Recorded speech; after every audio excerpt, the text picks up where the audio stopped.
it is, 100% done.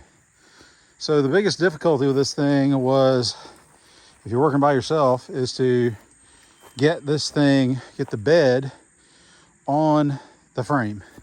Once you get the bed on the frame,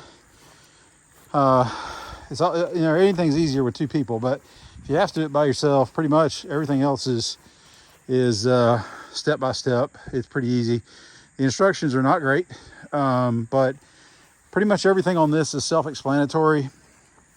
It comes with the Pioneer type fittings, fit on your tractor, and everything else works fine. So it came with some scratches from moving. It either came with that or I did that moving around. I'm going to ask MechMaxx about it, and last time they were very good to me about things that were scratched up. They came through with some paint, and so also that pin right there is missing. So I'm gonna get that taken care of, and looking forward to putting this thing through some paces. I don't have the trailer hooked up to the tractor now, as you can tell, but I just want to show you a couple things. First of all, these wheels are completely dry. So my advice is, when you get these things, I used about a quarter tube of grease per wheel, and you can see the nipple popped out when the thing got full of grease. A couple of times these caps actually got a little bit loose. See, that one's got a hole in it, but I think it's going to do the job. So my advice is, if this cap comes loose, just make sure to double check that. Another thing, if you look at the cylinder, Pete's Peak did a good video starting to assemble this thing. At the time of this one, he's probably going to do an update, but I'm going to go ahead and talk about this now. This cylinder, you have to actually hook up the hydraulics to your tractor and pump this cylinder out in order to get it to hook up. At least that's what's in the directions.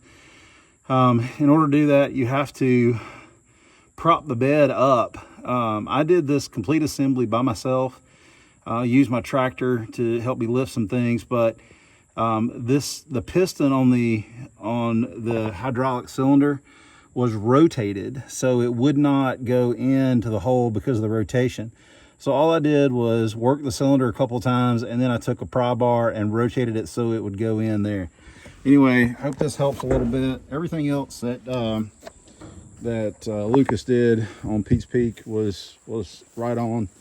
I had a few more scratches than he did when I got my trailer, but I contacted MechMaxx, and they said they would take care of it, and they're going to send me some paint and things, which is fine with me. I guess I could be a pain and do a little more, ask them to replace things, but it's just not worth it to me. Once I greased everything up, this thing is built well. I think it's a beast. It really has got thick steel.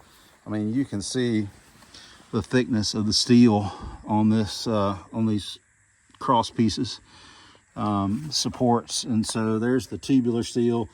One tiny little thing. So in hooking these tongue supports up, they didn't grind the welds off the bottom, so they don't sit exactly flat. But I mean, at the end of the day, they're tight. The welds are solid. I don't have any complaints. Hope this helps. Have a good day, guys. Come back and see me.